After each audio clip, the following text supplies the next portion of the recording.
live on air and are being recorded. Hello, Kornelia. Hello, Stephen. Finally, we made it. Yeah, it's good to see you again. It seems ages ago that we actually met in Berlin, and Yes. we had the backdrop of the Brandenburg Gate. Yes. And a horrible coffee, I might add, from the, what's it called? I think it was a Starbucks. Yes, exactly. It was a Starbucks. Starbucks coffee. Doesn't live up to the American standards, I'm afraid. Okay. No, but nevertheless, it was an enjoyable hour, and we had the beautiful weather and the backdrop of the Brandenburg Gate.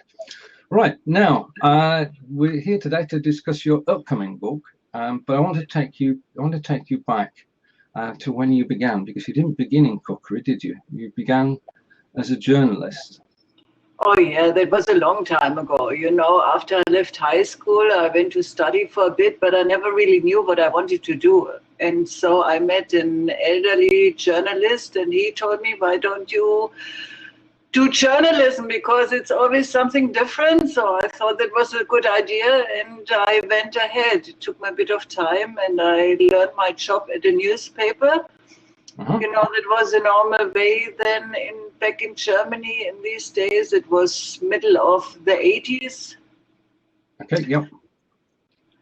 And that was a 2-year training period, mostly learning by doing, basically, with a bit of theoretical instructions by different universities.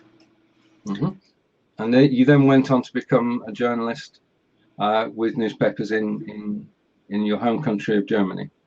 Yeah, in between I spent some years in Greece. That's how I came to know about Greek cooking.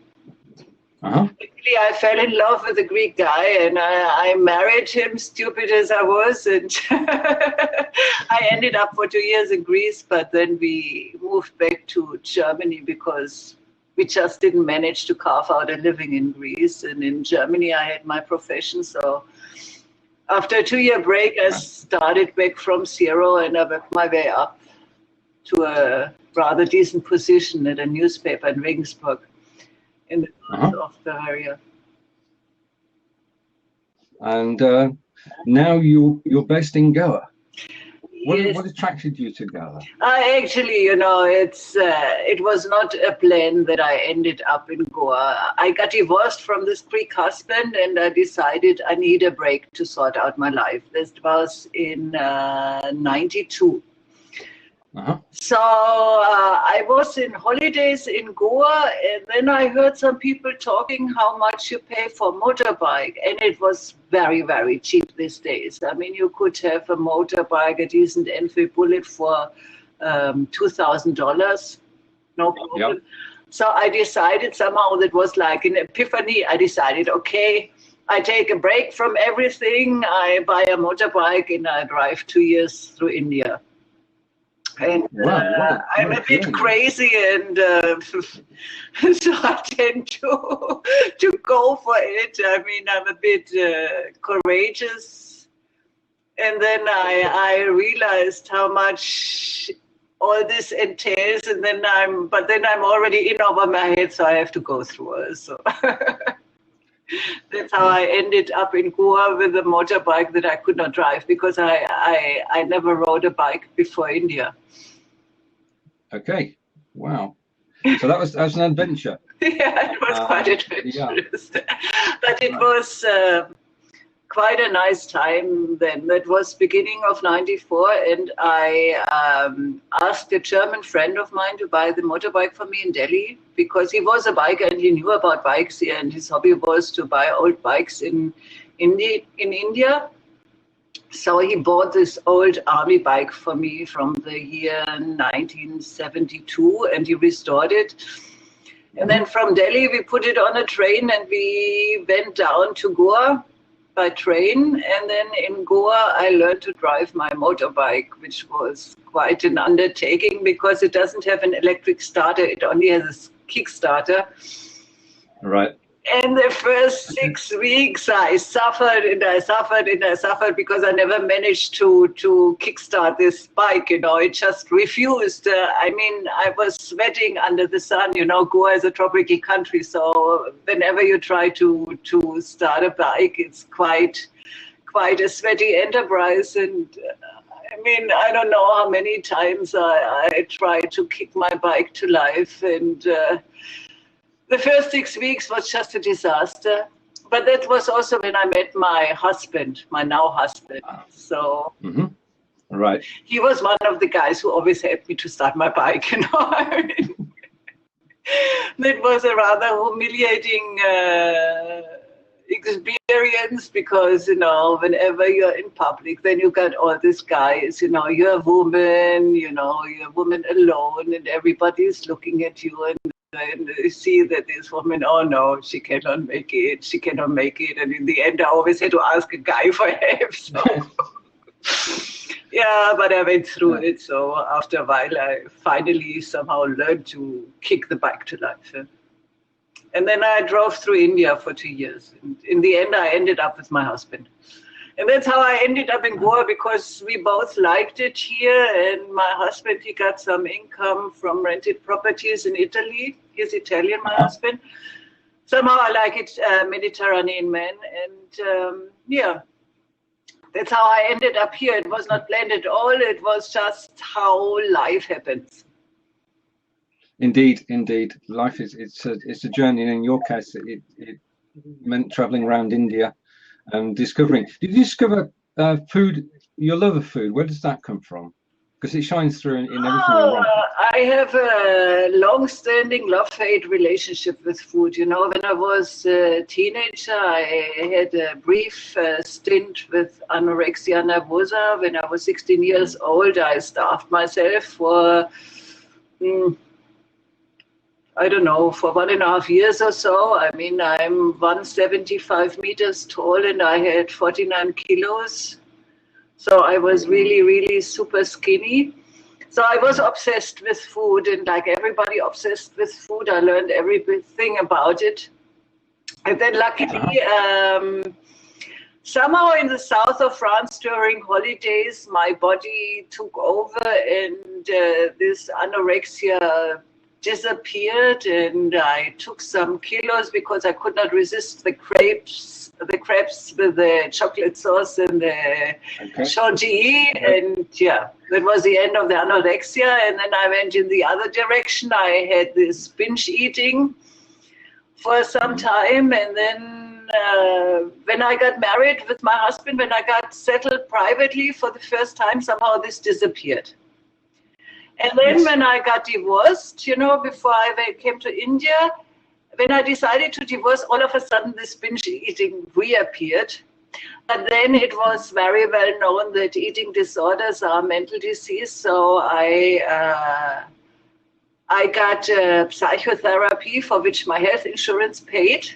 And in 1 year, somehow this made me realize why I try to stuff a hole in my heart with food. Yeah. And that's why I always say, when you experience something like this, you know, really abnormal behavior with food, then the only way is to get professional help. Yes. Good. Yes. Indeed. And in fact, you recall those times on your website. And if we just put a link in to the website, which we can put down in the right-hand corner of the screen. This is a link to Kornelia's site, and you can find out more about what we're talking about and Kornelia's journey as well. Because how did the website start? Where did the idea come from? Actually, so I mean, after my son was born, before my son was born, I wrote a novel. I spent many years writing a novel which nobody wanted, because somehow I had the idea I want to write a bestseller. You know, I'm this crazy person. I don't do small ideas. I always want to do big ideas, and then I really do it, and I put a lot of effort in it. And I also have to accept failures, you know. So my husband saw me struggling with this novel for many years, and then he said, why don't you write a cookbook? I mean, you're a really good cook, so you just describe what you're doing in your daily life. There was no cookbook of this kind yet. It was called Mediterranean Cooking for India. There was none on the market with this concept, so I thought that's a good idea. And you know, after I had struggled so many years with writing a novel, it was like a work in the park, like a walk in the park. I just really described what I did every day, and it was just, you know, I mean, you don't have to think about a storyline or nothing. You just have to make a structure for the recipes, and that was it. And I mean, it just flew. Right. So your love of food, your knowledge of cooking, your journalistic background, all led up to, and your husband, of course, all led up to Kornelia's Kitchen. And we've lost into the computer. If you could go out and come back in again, that's probably going to be the best idea. We're going to get the odd break. I'm just going to pause recording. Right, so Kornelia's Kitchen was everything coming together. Your love of cooking, your journalism, the encouragement from your husband, and you brought about the website. And you've been collecting recipes for quite a while, haven't you? Yes. I mean, honestly, I like to eat. And when you live in some place where the standard of restaurants leaves a lot to be desired, I mean, you have to cook at home. You know, when you like to eat, you normally also like to cook, because there's nothing which compares to home cooked food. When you cook your food yourself, you know what goes into it, more or less. I mean, it all depends on the ingredients we find, of course, but it's completely different than going to a restaurant where you don't know which oil they put and so on. And I always say my figure is my best advertisement, because it shows that I know something about nourishment, and I know something about nutrition and diet.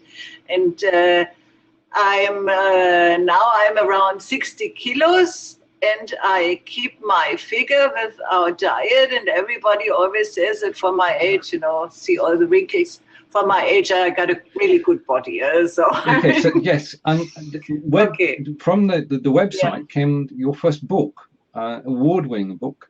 No.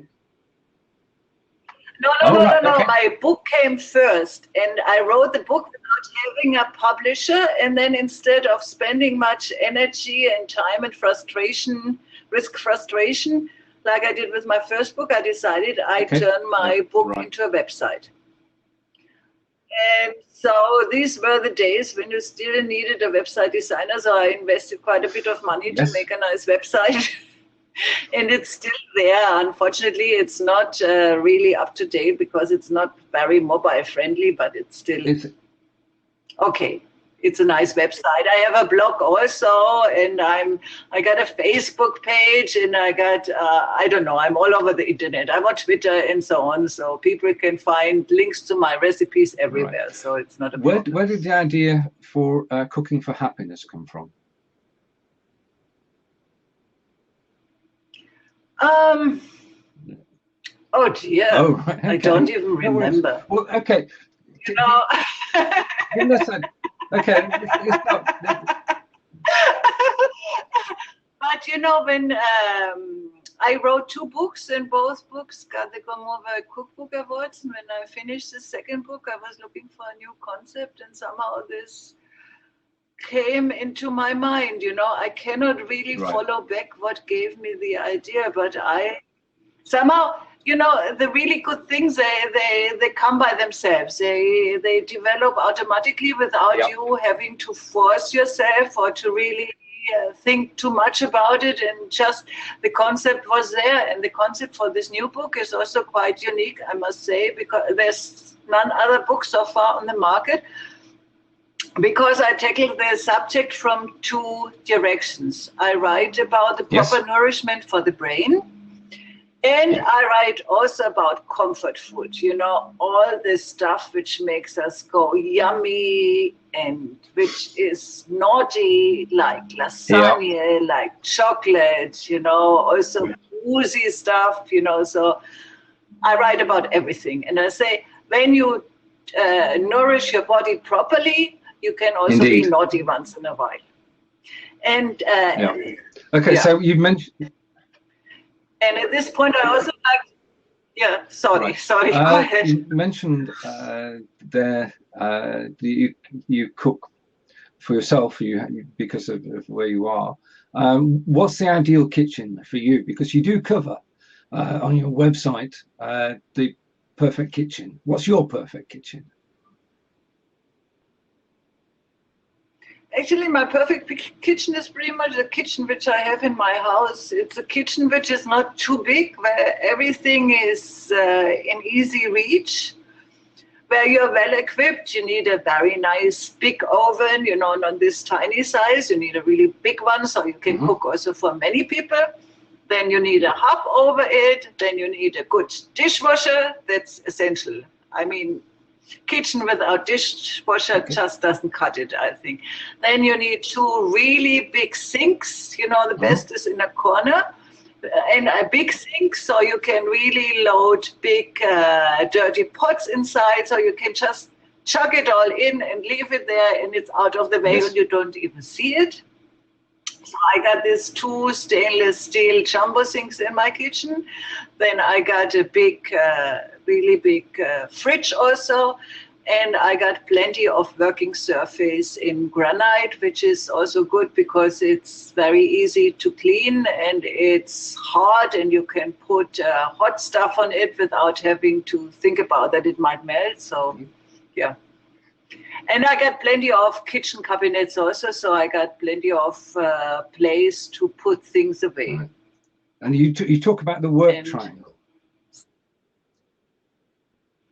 Yeah, the work triangle, that's actually a bit old-fashioned, because nowadays we don't only have 3 main things. The work triangle means that the way between the oven and the fridge and the sink should be between 2 and 3 meters, something like this. And there should be nothing in between, so you can move easily around.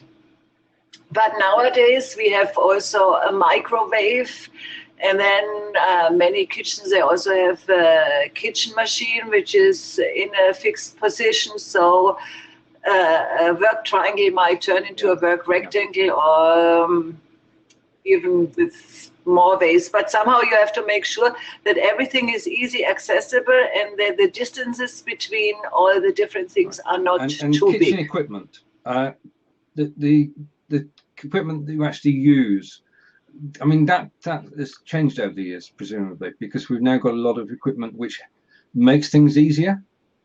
I'm thinking of blenders, liquidizers, what have you, and that sort of thing. Yeah, I got plenty of this stuff. Honestly, what I don't have is one of these nice, big, heavy kitchen machines. I only got a multi-purpose blender, but I never made this investment yet because I don't really have a place for it. But what is really a big improvement, I must say, for me personally, is a microwave. I mean, for many years I was against the microwave, and I still doubt it for cooking because I think it is really harsh on the food. Because a microwave functions by the principle that it makes such an enormous movement inside the atoms that the kinetic energy, the friction, is warming up the food. And in this process, a lot of atoms get destroyed. So I think that a microwave purely for cooking is not really healthy, but I use it a lot for melting chocolate, for example, for warming up things. I think when you don't use it too often, it can be very healthy, very handy to do these things. Much easier than use a stove top for this. And then what I think is really essential is a good blender. I got 2 blenders actually. I got a mini blender, which is from the 70s, the so-called Moulinex, which was from a French company, and you cannot buy it anymore. And it was one of the best blenders you can get, and I still use it almost daily. And then I got a bigger multi-purpose blender also, which I use from Philips, which I use for grating cheese and making small all kinds of things, you know. So that is very. I think that we should always, where we can, cook from fresh, and it's better to have a fresh meal than something you take out of the freezer. I think you'd agree with that, yes? Yeah. I always have a couple of things stashed away in my freezer. I did not really hear you very well. So, I mean, I prefer to, but I'm not the woman who likes to spend her time in the kitchen. Okay. And I don't feel like cooking every single day, honestly. But unfortunately, we have to eat every single day, and I got to feed two men, so that's quite an action. And for this purpose, I use my freezer a lot. So I always got a couple of dishes stashed away in my freezer. Like, for example, I always have ragu. You know, that's a pasta sauce with meat in my freezer. And then I always have some, I don't know, leftovers, or I have some frozen fish. Also, fish fillets are great to keep in the freezer because you can just take them out, defrost them, and then just chuck them in the oven with a bit of olive oil and some spices or some herbs, and you got a meal in no time and stuff like this. Okay. I hear where you're coming from. I understand. Right, now, from if we go to your current book, Cooking for Happiness, which is due out in the summer, what sort of recipes are in there? You mentioned lasagna earlier. Do you have a favorite lasagna recipe? My lasagna recipe is absolutely traditional. It lives from a nice combination of ragu, the meat sauce, with plenty of bechamel and a thick layer of melted golden crust of cheese. So that's my lasagna, and there's nothing revolutionary to it. It's a good old thing, and I think some things that work, they cannot be improved upon. So that's my lasagna. But I got a full chapter about chocolate. You know, I got 4 different recipes for chocolate cake. And my favorite is flourless chocolate mousse cake. That's absolutely delicious. It only consists of chocolate and ground almonds and butter and eggs. And it's, to use a cliche, it's to die for, but you don't want to know how many calories are in one piece, you know. So. Right. So that's the comfort food, it's chocolate. That's the comfort food. I think for the nourishment for the brain, I got several different chapters. One is vitamin bombs, then omega-3 sources, then happy belly, happy mind, fiber-rich recipes, and now, which is the last one? Now I forgot the last one. Okay. What are vitamin bombs? Vitamin bombs. Vitamin bombs. You know, that our brains function well, they need to produce enough neurotransmitters, and neurotransmitters have to be made in the brain itself because. We got the blood-brain barrier around the brain. That's the membrane which protects the brain from viruses and bacteria, but it also hinders neurotransmitters to pass into the brain. So to have correct levels of neurotransmitters in the brain, you need to eat the building blocks of neurotransmitters, which are proteins, and you need vitamins. A lot of vitamins and minerals that the brain can synthesize the neurotransmitters where it needs them. So, and vitamins, especially B vitamins and C vitamins, we need in the brain to make these neurotransmitters. I hope I don't get too theoretical here. So vitamin bombs, it's like fruit salad, normal salad. So I also got a recipe for chicken liver pate in the vitamin bombs, because chicken liver is one of the best sources for folate acid. That's one of the B vitamins, and it's essential for the functioning of brain cells and nerve cells all over the bodies. So. All right. Okay. Well, I'm looking forward to seeing your book in print. How difficult was it to get it into print? Because you don't go the self-publishing route. You're actually traditional published by one of the major publishing houses, aren't you? Yeah. My first two books, they were published by publisher in Goa, Broadway Publishers, and they both got the Gourmet Cookbooks Awards. And thanks to these records, I get invited to literature festivals. And at one of these literature festivals 2 years ago, I met an editor of HarperCollins India.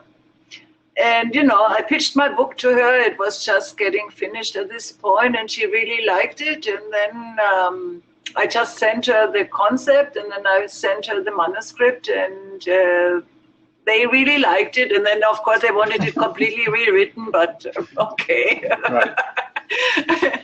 So I rewrote it to their liking, and that's how I got a contract, and it comes out next June. So it was from networking came the initial lead, from actually going to networking,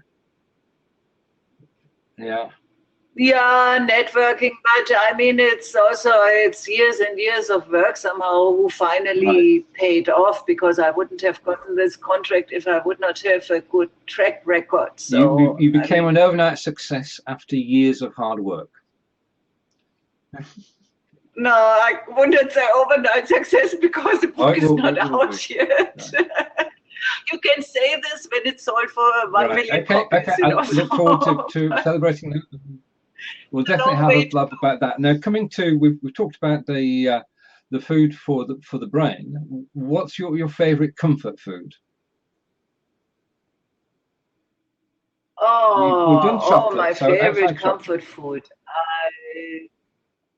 Chocolate. I mean, I love the chocolate truffles, which I make, you know, every year for Christmas. I make 3 or 4 different kind of chocolate truffles, and now I got hundreds of truffles still in my fridge, and every day I eat 3 or 4 truffles. So at the moment I'm 1-2 kilos more than I usually am. So they are really, really nice, my truffles. But my favorite comfort food, you know, lasagna is really nice, and the pizza that I make is also really nice. I mean, if I may say so myself, I mean, it's like this, it sounds like I'm bragging about my food, but I mean, my guests generally like it. I also like very much vitel tourné, which is boiled beef, boiled veal, sliced thinly in tuna mayonnaise.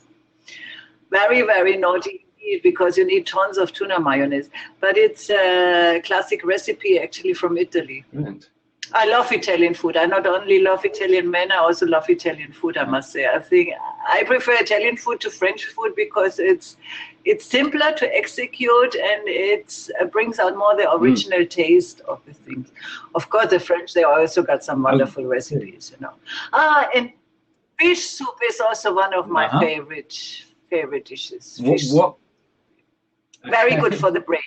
Omega-3 is what is in your fish soup? When you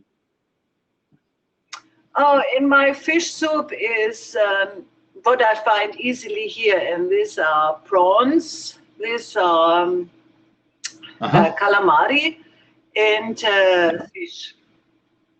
And what is important for a proper fish soup is that you make a fish stock. And for fish stock, you need the bones and skin and heads of fat fishes, you know, not flat fishes, but fat fishes. So because fat is always carrying the taste. That's why comfort food is always rich in fat, because the fat gives a nice creamy feeling in the stomach. Oh, you're making my mouth water already. I start with the fish and then go on to the lasagna. Right, okay. I'm getting hungry myself. Yeah, I must say, I think I have a stop in my You mentioned a moment pizza, which leads logically onto pasta. Do you making pasta? Do you have any tips for making your own? No, I must say, and the reason is my husband doesn't like fresh pasta. He prefers imported Italian pasta. I got a pasta machine in my kitchen, this rolling machine, and I also made how is the stuffed pasta called? The tagliatelle and this kind of things. I also made them, but honestly, when your husband then there's fresh pasta, I don't like it. That's not really motivating to go through all this effort. So I got the pasta machine, but I hardly ever use it. Yeah, but my pasta machine. Also, I got the plan to develop some pasta recipes of my own, because I continuously get asked if I cannot teach people to make a proper pasta, and then you know how it is there, and maybe one day I come around it and maybe not, so I don't worry about it. I got the machine. If I want to, I can. One of the major things that I miss out on is the use of spices and herbs in cooking. Do you have spices that you always use, or herbs that you always use, or do you grow your own herbs, or? I love garlic. I don't grow my own because I just don't have the time for it, honestly. I prefer to go to the gym than to garden, honestly. So I don't really grow my own herbs, also because I can find quite a lot of herbs here in Goa fresh now. I mean, you can pretty much find everything now in Goa, which you can find in Europe. Maybe not in the choice and maybe not in the quality, but the offer is quite good now. So, I mean, from all the spices, I love garlic. And I'm the only one in the family who loves chili also. So I always got some dried chili flakes and some chili sauce handy to spice up my own dishes. By my men, they don't like chili at all, nothing spicy. I also love pepper, and I love all kinds of herbs. Like I love oregano, I love rosemary. Yeah. I'm not a fan of Indian cooking, I must say, and I never do Indian cooking because if I want to try well-done Indian cuisine, I got a rich choice of restaurants here. So. Right. I don't need to do this so myself. You can go out to an Indian restaurant and enjoy the Indian food. Yeah. Yeah. Okay. Right. Well, your passion for cooking has shone through both everything that you do, and it's been a joy talking to you. And if you have questions, I'm just talking to everyone who's listening to us now. If you have questions, you can type in a question in the bottom right-hand corner. If you like what we're saying, you can send out a tweet or post on Facebook. And we have someone it's their first day on Blab, so we'll welcome them. Oh, wow, Ahmed Khalifa, no? Okay, if you have a question, you can press /Q, type in the question, and Kornelia will answer it. And if you want to call in and ask a question in person, then please press the call in button. And again, in that case, you'll be live on there, and Kornelia can answer your questions. Right, okay, so your cookbook's coming out in June. Are you? And you said a moment ago when we were chatting in the green room, as it were, behind the scenes, that you're writing at the moment. What are you working on at the moment? Oh, I don't know if I'm not sure. I'm thinking about an age-appropriate cookbook actually at the moment. So, I mean, I write a newsletter every month with recipes, but actually I at the moment I'm taking a kind of break from writing a book because I'm pondering a new concept. And so far, I was thinking about titles like Sexy with 60 or something like this, you know. Some recipes which take you well through the menopause, you know, because at this point I got plenty of experience about this also, and for me it's important that I always write from experience, because it's cooking with happiness. I also wrote from experience because I grappled with depression and happiness for many years, so I got really I know what I'm writing about. So I mean, I'm thinking about a concept like this, but I'm not really there yet. So I mean, as I got a book coming out, I don't put pressure on myself. You know, to write a book is such a lot of work that you cannot really force it, because it takes so much discipline. When you're not 100% sure that you really want to do it, you better let it be. So at the moment, I'm at a kind of in-between thinking stage. Time, getting the ideas together, getting the motivation, and then you just wake up one morning and you'll start. Is that the way it works? Yeah. At the moment, I'm thinking about my next newsletter, which will be, it's called Tiramisu.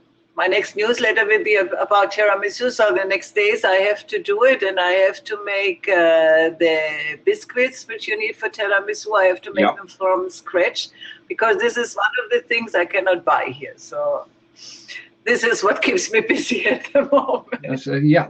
And I mean, it's never ending, isn't it? You can actually come up with new ideas and pursue those ideas, and you're pursuing something you really know about and you really enjoy. Food. Yeah. But I mean, I must say, I just started writing cookbooks because I found publishers for it. So in between, at the moment, we started again to write some other things also. That's why I didn't progress really yet with the concept for cookbook, because I freelance as a journalist again a little bit more these days, and I write about all different things, you know, like the new Museum of Goa and stuff like this, a bit more mainstream, because I felt that after 3 cookbooks, I got a bit too much of cooking, you know, and I mean, I'm not this woman who spends her days at the stove, you know. So also I love cooking and I love eating.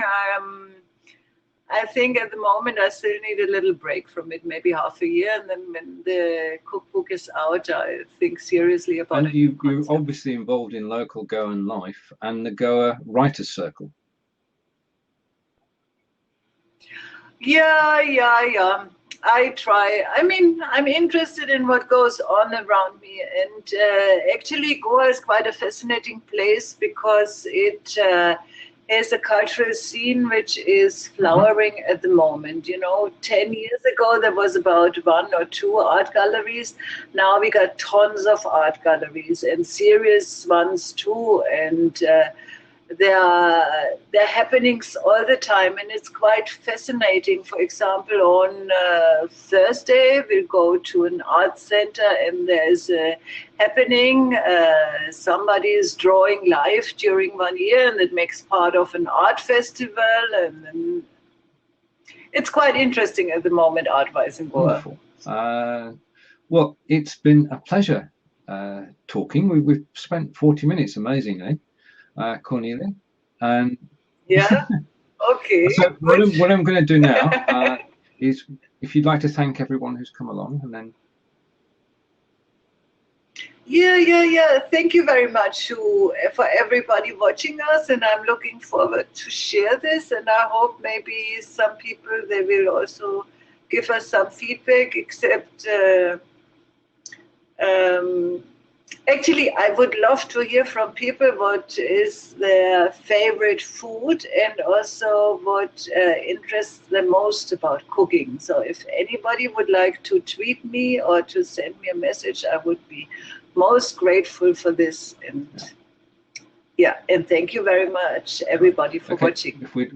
I'm going to pause the recording now. Okay.